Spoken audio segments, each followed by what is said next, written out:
இன இழிவு ஒழிய இஸ்லாமே நன்மருந்து என கூறினார் பெரியார் அவர்கள்.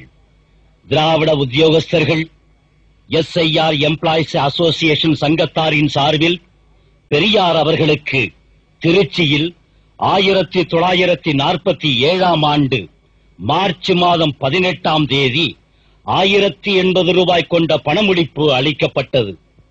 அப்போது அங்கு அலை கடலென கூடியிருந்த சுமார் 5000 மக்கள் கூட்டத்தின் மத்தியில் பெரியார் அவர்கள் பேசினார்கள். தோழர்களே, நமது வியாதி நோய், சூத்திரர்கள் என்ற நோய் பெரிது, மிக மிக பெரிது. இது புத்து தொழில் நோய் போன்றது, வெகுநாளைய நோய்.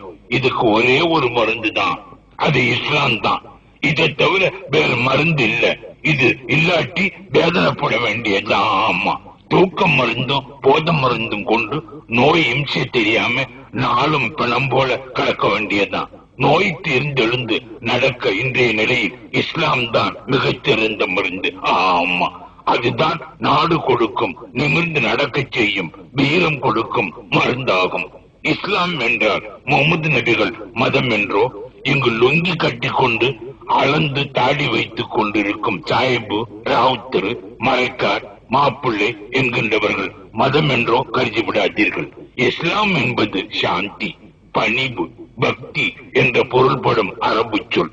இஸ்லாம் என்பது சகோதரத்தன்மை என்பது. கடவுள் என்பது திராவிட மொழி, காடு என்பது ஆங்கில மொழி, அல்லாஹ் என்பது அரபு மொழி என்பதல்லாமல் திராவிடர்களுக்கு மாறுபட்ட கடவுள் அல்ல, கொள்கை அல்ல என்பேன் தான். மதங்களை விபூதி பூச்சு, நாம, ஒத்து குடுமி இவைகளை கொண்டு நிர்ணயிப்பது போல் இஸ்லாத்தை தலமொட்ட, தாடி, லுங்கி முதலியவைகளை கொண்டு நிர்ணயிக்காதீர்கள். இஸ்லாத்துக்கு எஜமானர்கள் இந்நாட்டு முஸ்லிம்கள் அல்ல. இவர்கள் இஸ்லாத்தின் ஒரு பகுதியினர்.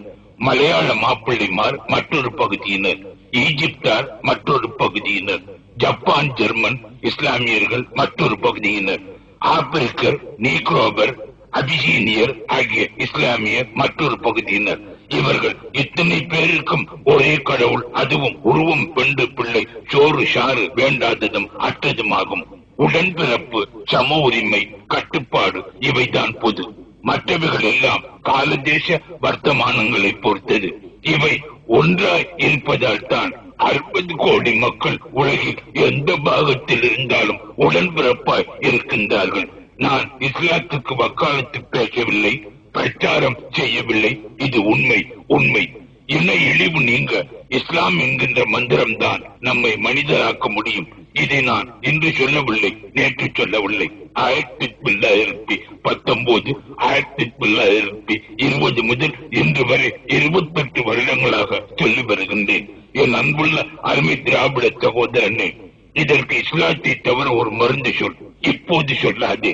வீடு போய் தமிழ் பெரியார்கள், பெரியார்கள், பண்டித பெரியார்கள், ஆங்கிலம் கற்று பதவி வகிக்கும் வக்கீல்கள், உத்தியோக பெரியார்கள் முதலானவர்களுடன் கலந்து கட்டி அழுது முடிவு கண்டு நாளைக்கு வந்து சொல்லுவாங்க.